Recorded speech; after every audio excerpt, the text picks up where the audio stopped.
Oh, Queen Justice, where are you? Did they beat you up or no? Lock you underground, take the crown away from you? Oh, Lady Liberty, red, white, and blue. Did they take your dignity with their bigotry? Teach you that you're born to lose. Free or guilty, it's gonna get filthy. Better believe, roll up your sleeves. It's gonna get rough, it's gonna be tough. We all agree, we've had enough. We've had enough of all the rules you break. We've had enough of all the money you make. We've had enough, no more life gets taken. We've had enough, this is a proclamation. It's been 400 years and we're 400 late. Together we stand from state to state. Going back in time won't make America great. We need justice now, people won't wait. Action, no more distraction. Every step we take, we gain traction. If it can happen to one, it can happen to all. United we stand, divided we fall. Free or guilty, it's gonna get filthy. Better believe, roll up your sleeves. It's gonna get rough, it's gonna be tough. We all agree, we've had enough. We've had enough of all the rules you were breaking. We had enough of all the money you were making. We had enough, no more life gets taken. We had enough, this is a proclamation. Free or guilty, it's gonna get filthy. You better believe, just roll up your sleeves. It's gonna get rough, it's gonna be tough. We all agree, we've had enough. We've had enough of all the rules you're breaking. We've had enough, all the money you're making. We've had enough, no more life gets taken. We've had enough, this is the proclamation. We've had enough. Trayvon Martin and Tommy Rice. We've had enough. Michael Brown and Eric gonna pay the price. We've had enough. Philando, Breonna, George Floyd. What? We've had enough. So many gone. How can we fill the void? How can we feel? We've had enough. John Crawford, I know you've heard. We've had enough. Sandra Bland, come on and take a stand. We've had enough. Sean Bell, what the hell? We've had enough. Freddie Gray, did you hear what I said? We've had enough. This is a proclamation.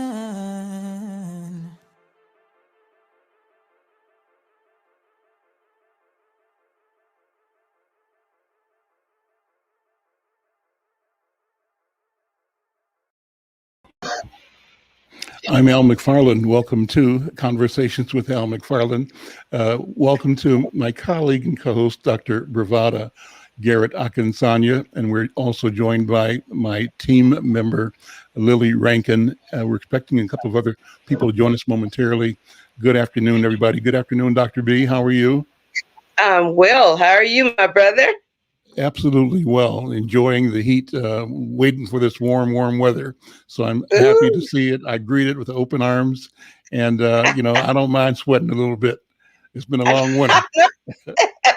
Very, very long. And I was having flashbacks that it might be coming back a few days ago when it got so cold. So that was kind of scary for a moment. Hey, Lily. Welcome. Hello. How are you guys? We're well. How are you doing? I'm good. Thank you for asking. I asked a friend to join us today, Dr. B. Her name is Artiste Mayfield. She should be joining the program momentarily. But she's been working in the community, helping people that have challenges in their life and who are committed to making changes in their personal lives and in the lives of the community. So hopefully she'll be joining the program momentarily. I see Brenda Lau-Gray is here. Brenda, good afternoon. Good to see you as well.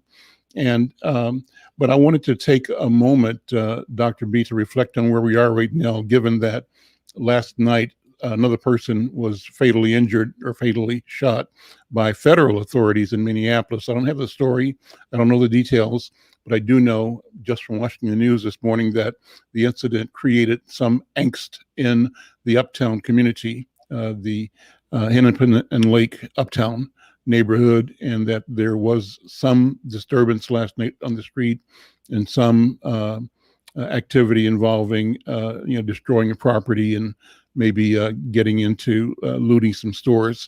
Again, I don't have the details, but it concerns me because we've been all on pins and needles for the past year, having come through, watching and being traumatized by seeing the reaction to George Floyd, and by this hope and pins and needles type feeling that we had when the trial was going on and when the jury was out and waiting for the verdict to be announced. I think everybody had a collective sigh of relief because there was this unspoken expectation that if this officer was not found guilty, it was simply evidence that the system was totally incapable of delivering justice to Black people, and that I think Black people and allies, and maybe allies more than Black people, were prepared to demonstrate, and everybody feared that we were going to have a big problem on our hands.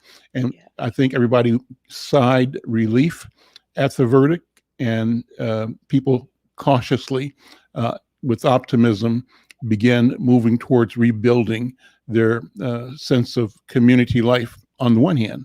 On the other hand, we still were dealing with the impact of COVID-19 and the trauma that we are experiencing because of that.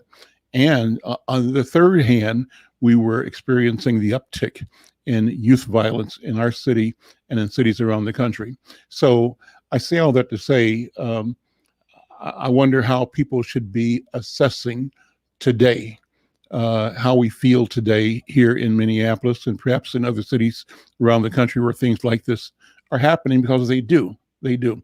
So, Dr. B, I'm going to pass the talking stick to you and have you take us where you want us to go in this conversation today. I'm so grateful that you brought that up, because today we were going to talk about COVID and kids and what we need to do to keep kids safe.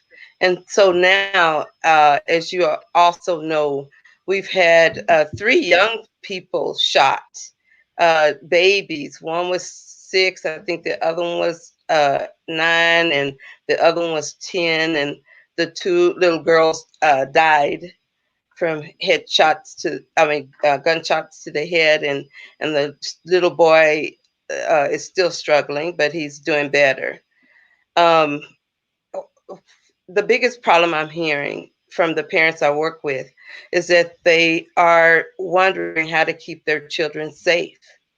And at the same time, you said it's nice weather, it's summer.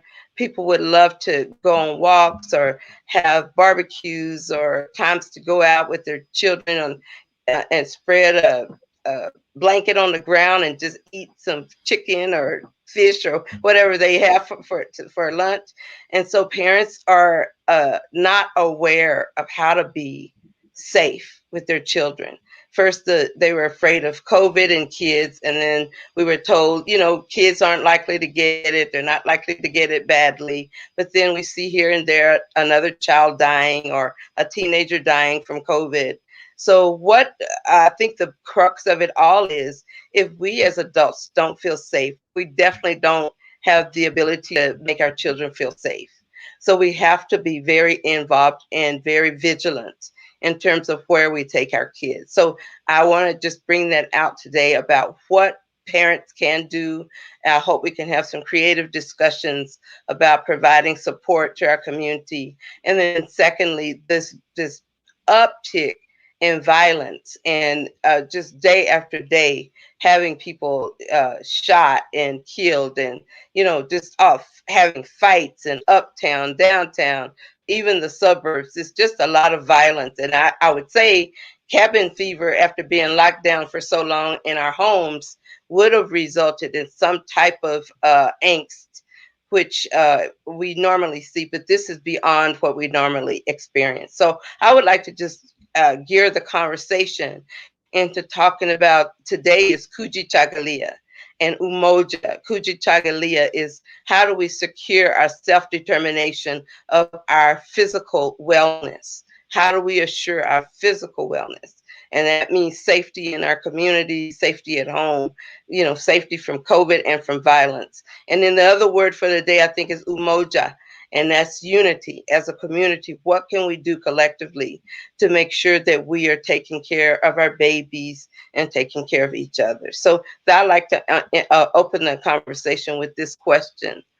What do children need? What do teenagers need? What do the young ones need? And I'd like to pass the talking stick to our resident expert youngster, and that would be Lily. So, Lily, I'm passing the talking stick to you, and just to ask you to articulate in your own, Lily way, what are the things you think that young people are needing from adults to feel safe?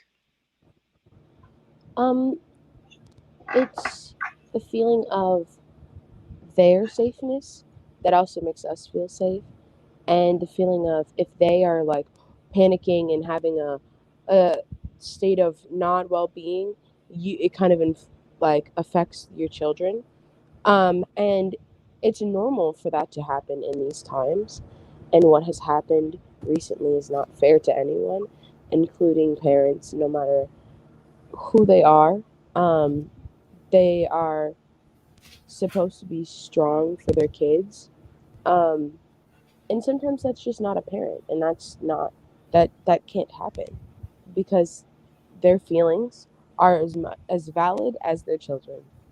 And so what I would say is make sure that your well-being is fine. You are doing fine.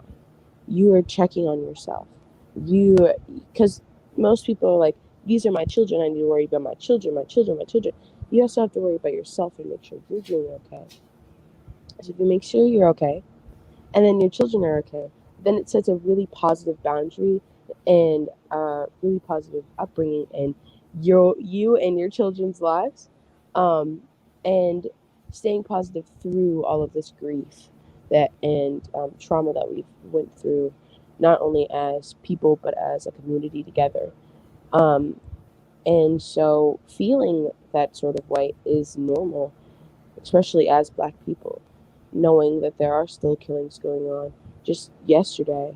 And so um, it's upsetting to hear and upsetting to feel this way.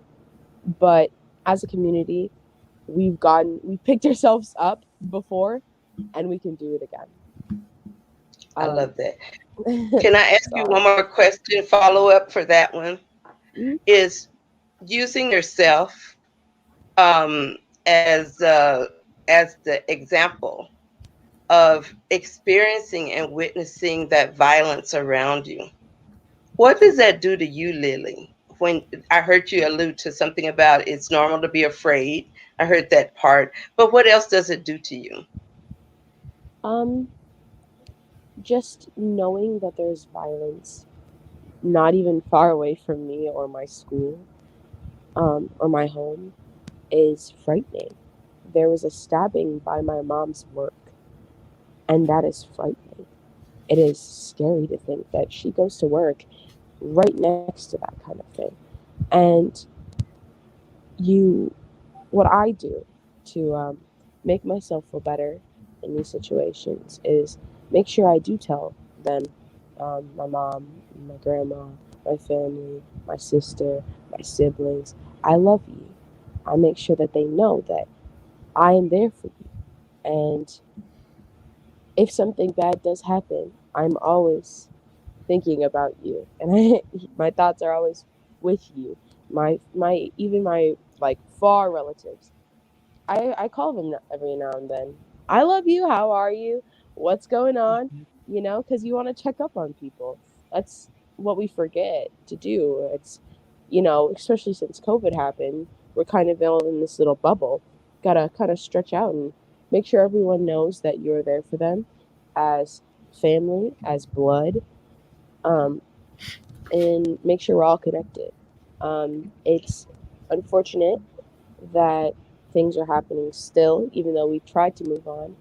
Um, But as I said earlier, we can move on together if it's just baby steps. Thank you. Good job. Who would you like to pass the talking stick to I'll now? pass the talking stick to Brenda. Hey, Miss Brenda. Hi, Dr. B. Um, I I was trying to gather my thoughts. Um, I think we need to stop being paranoid. Um, and I say that in a soft way, but we have to move on and begin to embrace happiness with whatever we can find. If it's a good book, if it's talking to a friend you haven't talked to in a year, if it's doing what I titled an article for Healing Circle, Our Children Need a Hug, if it means giving an extra hug, it's scary, but if our focus is strictly on, I wake up and there's a national cyber threat. And I said, I can't walk into this darkness. I just can't. I've got to find hope, and I have to do what I can to help someone else because I was helped. I mean, as an educator, I've touched a lot of children, but this is different to me.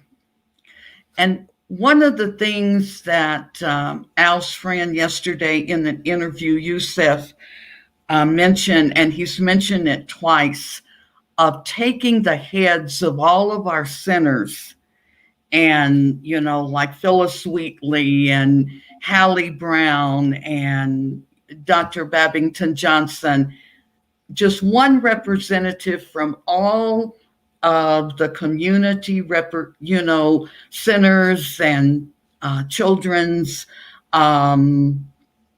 after school programs or whatever. And I just keep hearing strategic plan, and I'm sure it's in motion, but there needs to be one taking one step at a time to try to save our kids. So that's where I'm kind of thinking. And I was really happy to come across the books that the psychologists and mental health specialists, those are really good to begin to build confidence with our children that things will be okay, that they're not going to continue to be messy like this. Prayer helps, but that's another subject. So do you anyway, have that I'm list? passing it back to my boss here. Do you have that list, Brenda, handy? The books, a list of books that you The ones that were in this Insight News. Yeah. Do you have that handy? I remember Owen. Her last name is Owen, and she has the series. And I know it's kindness and teaching kindness and compassion. There is an ABC book that builds upon different emotions, building emotions. I wished I could put my hand on it, but I work out of notebooks, and so they're everywhere. But it was a good list. You have it, Dr. B? Not only, but I can find it and send it on so we can post it after the show or as part of the show. But I wanted to jump in because there are a couple other books that weren't on the list that I think are really good to have. A local writer in town, her name, the name of her book is Cherrywood, and Cherrywood talks. It's a little tree. Its name is Cherrywood, and he experiences all these different life events. The last event he experienced was about having to understand what happened with George Floyd. So it's a children's book, and it's by Dr. Joyce Marie. Yeah, a Black woman, Dr. Joyce Marie, wrote that book, and she just put it out. So you can get it at Barnes or Noble or online. And so it's a nice one. And then the other book that a colleague of mine who does trauma, her name is Dr. Abigail Gewirtz, Gewirtz, I believe, and she wrote a book about parents having conversations with their kids called When the World is a Scary Place. And I helped her write some sections about racism and diversity and how to explain it in a developmentally appropriate way to your kids. So those are two books I know. When the world, what, Dr. Is B? a scary place. Is When the a world scary is place. a scary place for anxious parents raising anxious kids. Yeah. So those are two really good ones. I will have another list. I'm working with Embrace Race with Andrew and Melissa, and I'm on a lot of their podcasts, and they're really, really working with cultural literacy. I am concerned about the beginning of school, but I think we need to get through the summer first. So anyway, but thank you for those. And I have 5 others that I have listed. So I would like to just, if I could get a corner in Insight, once a month, just to give them a list where they can start building on when they start ordering for their libraries or whatever. Our kids, Hispanics, African Americans, they need what they are and see in their communities. So thank you so much for those. And I'm passing it back to Al McFarlane. Thank you, Brenda Lyle Gray. So I think about, and I may have mentioned this last time, Dr. B and Brenda and Lily, I have this picture in my mind of a community, a fully functional community, as like a matrix cube or a complex square or cube that has lots of pieces that are always moving. But the picture in my mind is a picture of layers. And, one layer I call like religion, organized religion. One layer is public schools. One layer is community schools and private schools and Saturday schools. Another layer is the food system, the grocery stores, the supermarkets, the street vendors, the restaurants. Another layer is the police department, the court system, the social workers, the people that are there to provide mental and material support to individuals and families. Another layer is neighborhoods. Another layer is families, blood relatives and people that you become family with because you are close to them in neighborhood.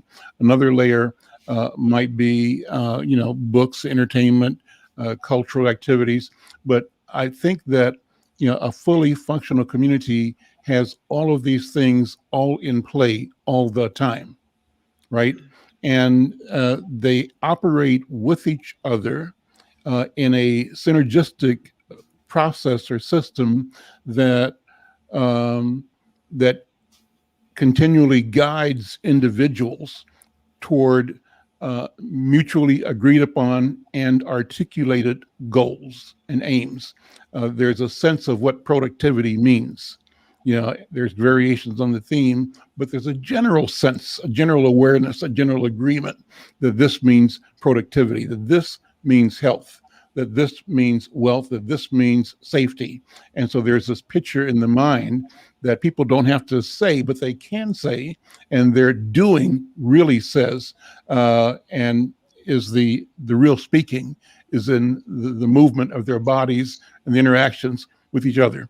So I say that because all of these interconnected relationships bring with them expectations and guideposts, guidelines, evaluative processes, that it's easy to be guided towards being average, and average is okay.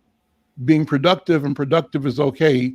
And even if you have a difficulty finding the resilience and the resources to bounce back and move forward.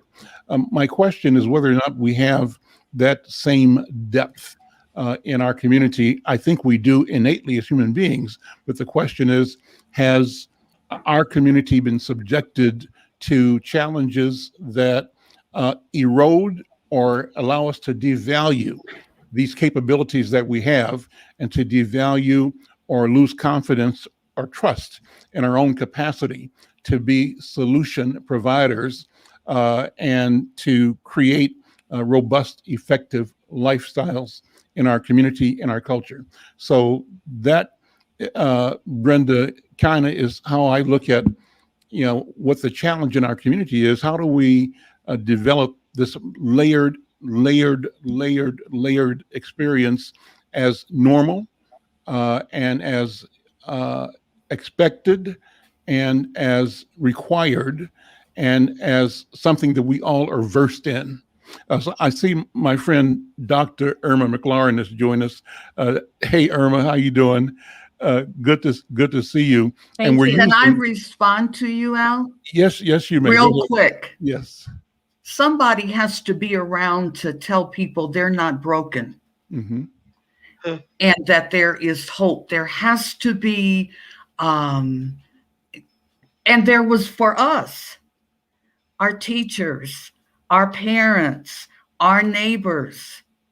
Excuse me, you're telling me just because you are chocolate that there's something wrong? No, there is nothing wrong with you. And they had expectations for us. And there has to be a Dr. B cloned around with her team saying, look, you're not alone, and there is help. There are resources. And then we have to start training more people to work with a Dr. B. And we have to have mental health specialists and psychologists and social workers in the schools. And they have to be trained. We're pretty much at ground zero with COVID taking a year of their academics, and our kids were already behind. So that's where I think that's the educator in me.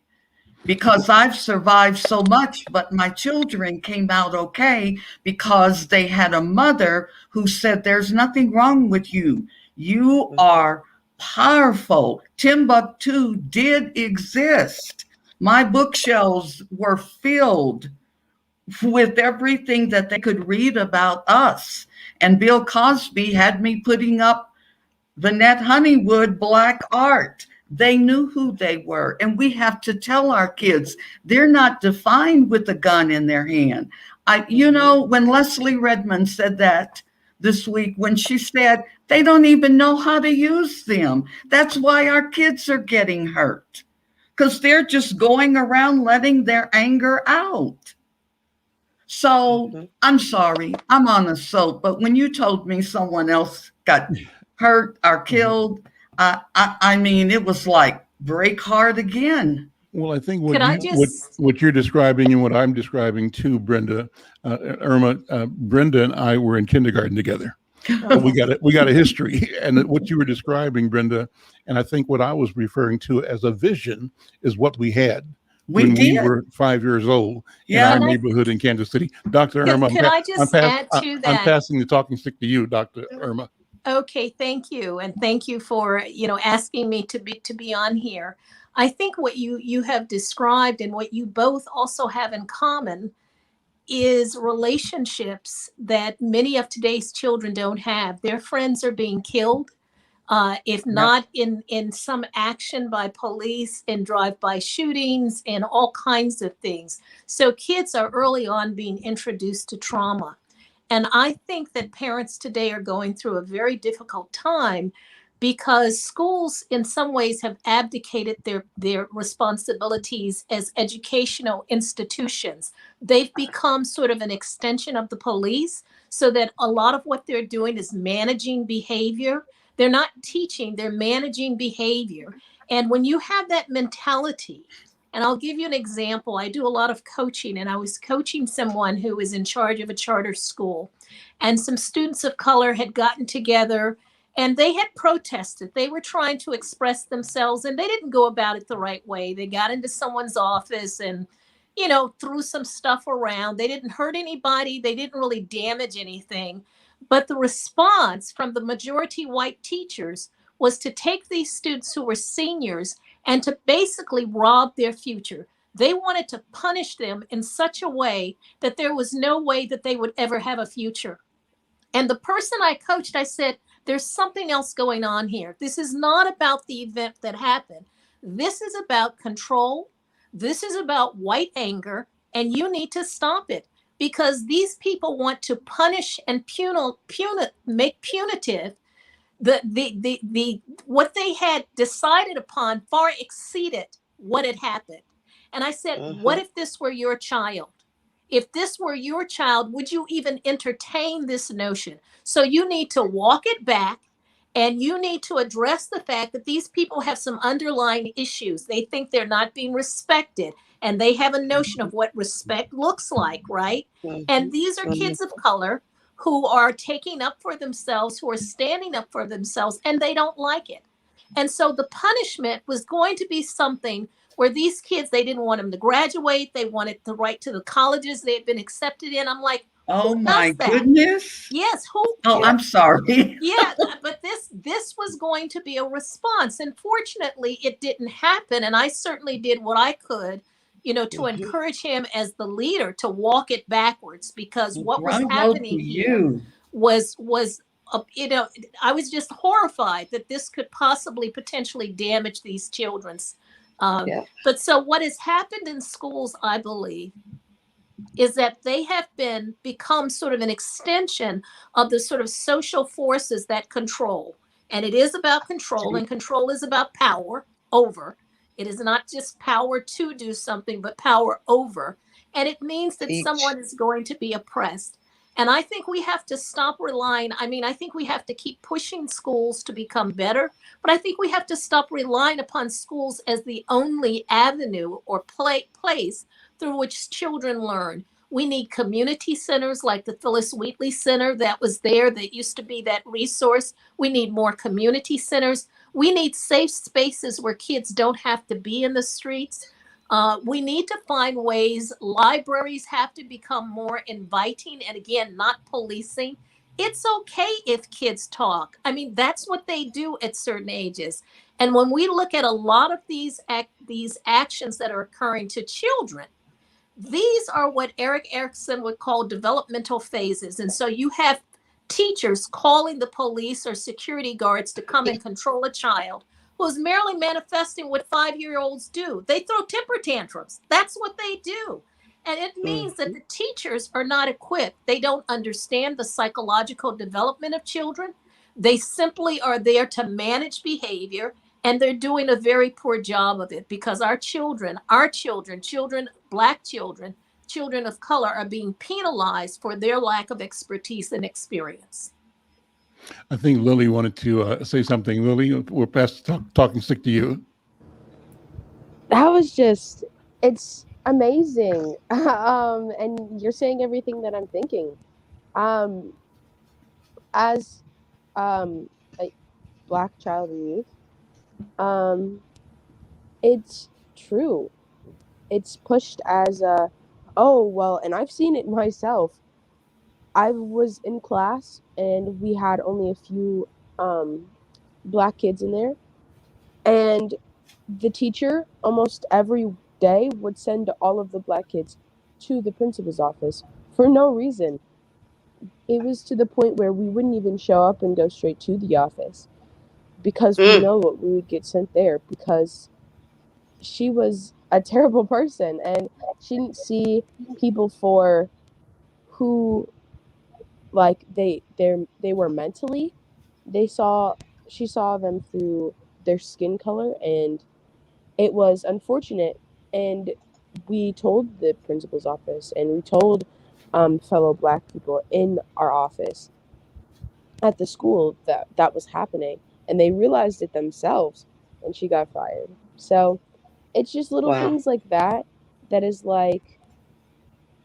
it's so interesting how back then I didn't really realize what was going on. I'm like, oh, it's just a teacher, and that's why more students or Black kids and students don't want to go to school, because of the backlash that they get from teachers or the backlash they get from kids just because of the color of their skin. And so I find it interesting what Dr. Irma was saying, because it's true, and the feeling of um, that needs to be there. So that's Could all I have I to say. just add to that, because I think it's important. As I say, I coach and I've done, I do workshops, and I've encountered people who are now in their 40s and 50s who remember the event that impacted them. This is someone who's in their 40s who now remembers the time in school where they were accused of cheating. They had shared their history book with a white friend. The white friend had copied their answers, memorized their answers, so they ended up with the exact same answers. The teacher assumed it was her, the black girl, who had cheated, and had her stand in front of the class all day telling everyone who came into that class that this child is a cheater. And it wasn't until the end of the day that the white girl came forward and admitted that she was the one who had basically stolen the answers. Nothing happened to her and there was no apology. And this woman still lives with that trauma. It has made her obsessive about being better and almost perfectionist and just pushing herself to make sure that no one ever accuses her. And this is something like 40 years later or more. So this trauma, what you're talking about, Lily, can stay with you if nothing is done to rectify it. And so we have to figure out, what are the ways in which we can heal our children? I remember sending my kids to theater classes in the summer, art classes, and I think we have to do more than that. We have to pull them away from the television set, away from the video games. I say put the phones away. They need to have a timeout from technology, because it Yep. is it is atrophying their ability to interact, to relate. Like if you can't talk to someone except on a text, then there's a problem, That's right? right. So I think Teach we have to sister. find exactly that. We have to find spaces and places where children can come together to just be children, to play games, to have a conversation, to run around and be crazy, because that's what they need to do. I mean, we tell adults, don't sit at your desk for more than X number of times before you get up. And then we say to the children, you have to sit and you have to stay sitting for hours and hours. It's crazy. It's Hmm. mixed messages that we're giving them. I Let want to me add introduce on a to new that friend. really Let me quickly introduce a too. new friend because we're going to be tight on time. But my friend Artiste Mayfield was able to join us, and Artiste is a organizer in the community who's been on um, working on getting people connected beyond and through their personal challenges. Artiste, first of all, good to see you, my friend. Welcome to the Hi. program. Take a minute and introduce yourself and your work. Well, my name is Artiste Mayfield, and I am a organizer, as well as doing outreach, as well as um, having encounters with youth. A lot of ages. Um, I learned from them too. I learned from my nieces. You know, especially when you were talking about the phone, being on the phone. But one thing they learned it from, like I'll be in the store and I'll see a 3-year-old person on the phone just as good as a 20-year-old person. And if they take that phone away, they'll start screaming and they'll give the phone back. The parent will. And so I feel like it's the big problem is the parents, because when you come to my house, my nieces and them already know they're not going to be on their phones, and they still love coming to my house, because they know who I am, they know what I stand for. I keep them active, I keep them doing things. We go to events, I take them right to events with me. um, I like bringing, like I'm gonna do an event on the 16th up on Chicago and 38th for youth, to express themselves about the police brutality, the police shooting, as well as black on black crimes, because we seem to think it's just the police, when it's black people done killed more in black people than the police have. But we have not seen people gather together like they did for George Floyd for these three little kids that got killed, three innocent kids at that. Mhm. You know, they got killed, and we go march and knock on doors and ask people, "Have you seen anything?" We need to be doing more. We grab the mic and say, "You got to stop this shooting." That's not going to work. You know, they're not listening. It's time to get out and knock on doors. You know, these are young kids that haven't even had a life, haven't even been able to take steps yet. You know, that have life have been taken from us and from another black person. And so I don't believe in a lot of getting up there, yeah, yeah, yeah, yeah, yeah. I want to believe in hands on. I want to believe in knocking at the doors. How you doing today? Oh, is that your daughter? How old is she? You know, get the point across, you know, to what's going on. Can you show up? Can you really come together as a community, not just from Minneapolis? They came from all over the world for George Floyd. We have three kids here that are just like, it's going to be over next week. It's going to be on something else. So that's That, kind of I'm really trying to put together a big team so we can do something different, approach something different. I'm tired of showing up at I don't mind now. It's not knocking the visuals, but I'm just tired of showing up, hearing the conversation instead of the solution. You know, we can walk all down whatever, but if we don't engage totally and get to the doors and talk about this to people, people are not going to hear it. They're not going to hear it. And, you know, actually, I'm just one of those persons that wasn't a good person all my life. So I understand, you know, listening and not hearing. You know what I'm saying? I just understand. Am I listening? I did something out there. Am I listening to the police say turn myself in? Don't think so. You know, that's just how it is. But are people talking and saying, "Oh, the boy, girls next door"? Then maybe you can hear that. Maybe they can hear that and feel some type of way. You know. So that's kind of where I'm at. that's a great introduction. Thank you. Dr. B, put in context for us. You started off with the proposition about our obligation to be with each other. Uh, Take it from there, if you would. Okay, thank you for this talking stick, Sister Artis, and brother McFarlane. What I'd like to just kind of hit on are the highlights of what we can do to weave this together. One is there are three levels actually. One responsibility are the systems that care for our children. And the model I use in my African centered wellness model is Umoja. That's what I said about unity. The second area is self responsibility, that we do need to take personal responsibility about our decision making, how we use our hands, our bodies, our hearts. What do we do in terms to assure that we have healthy food, healthy environments, healthy children? That's the Kujachagalia part and the self responsibility that I'm hearing. But the other part I think that we often don't hit on, but has one of the greatest impacts. It's not just the institutions, it's not just the parents, it's the spirit in our community. It's the spiritual component of not being able to let kids know that this word we have in African work is consubstantiation. That big word means we're all connected. We're all living and we're all connected to the earth and to each other.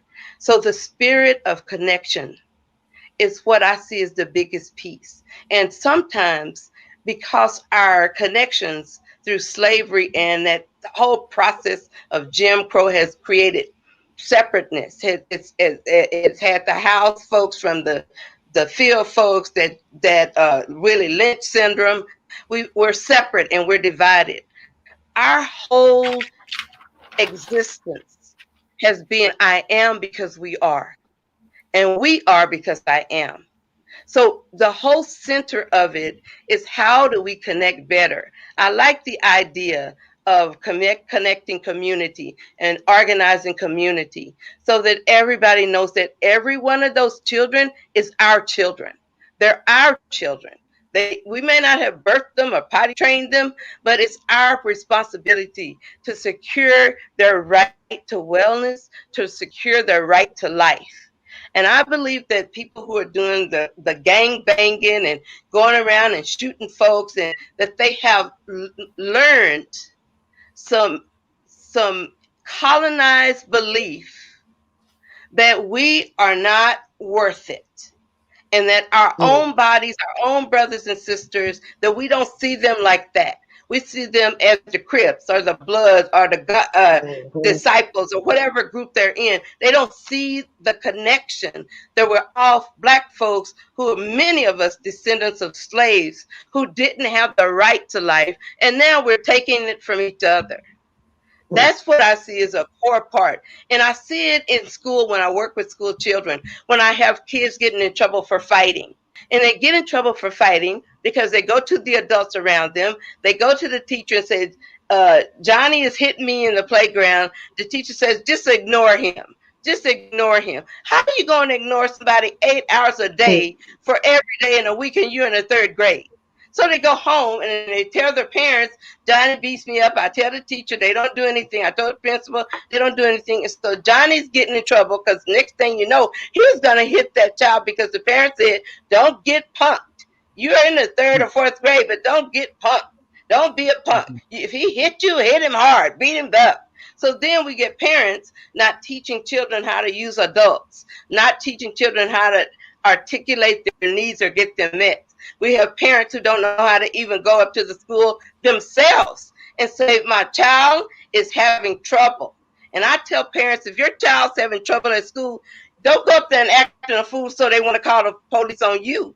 You go up there with you send them a letter that is sealed, certified mail, saying my child is being picked on by that school. If something happens to my child, you will be liable. They have to sign for it. So they can't say they didn't know. And let me tell you, I work with principals and I work with superintendents. They'll watch your child like Sasha and Malia Obama. They're not going to let anything happen to that child because they know they might run into a lawsuit.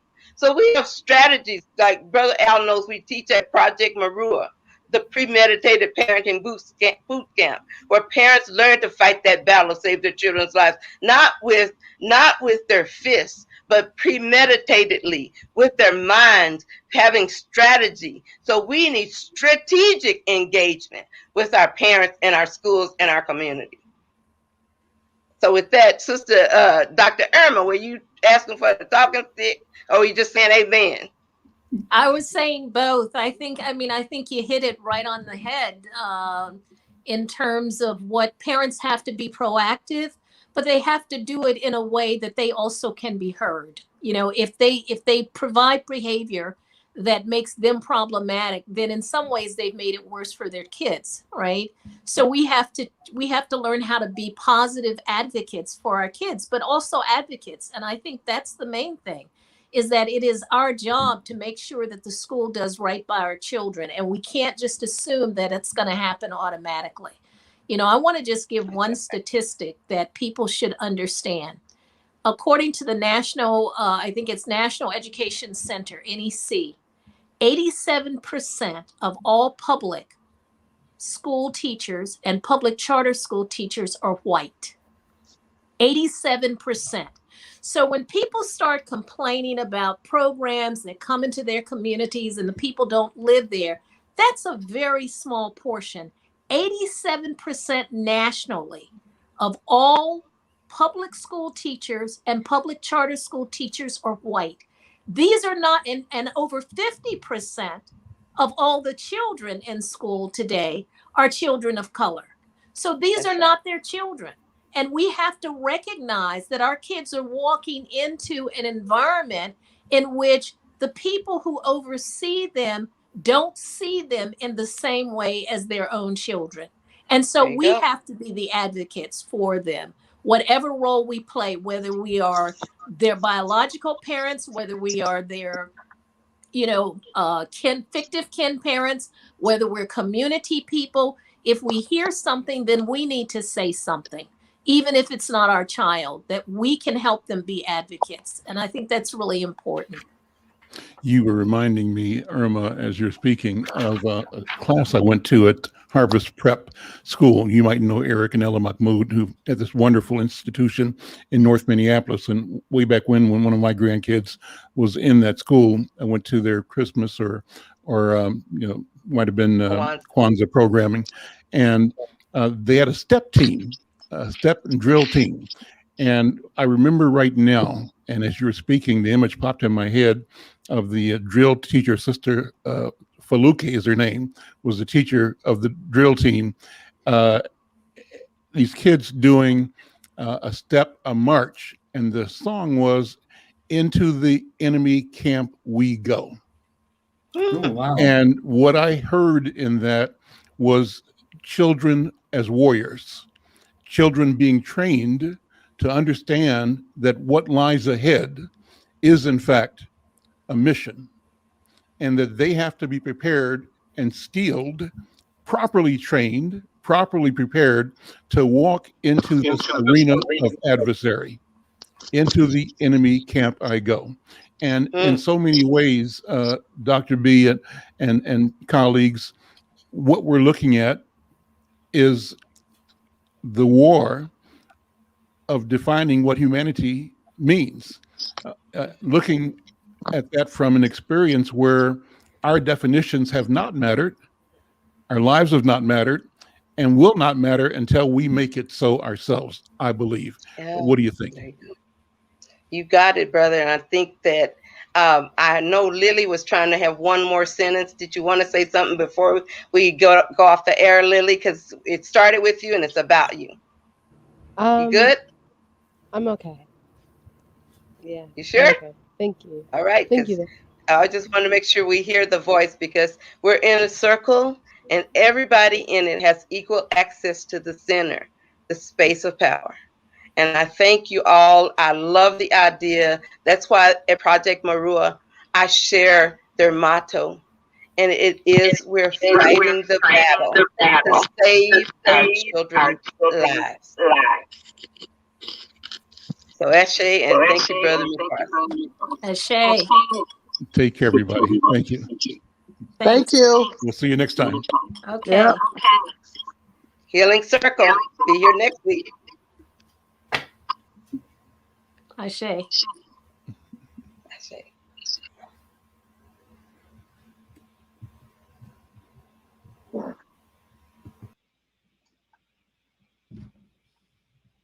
Great show. Thank you. Thank you. Lily, we'll see you later. See you. Love you. And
Sick and tired.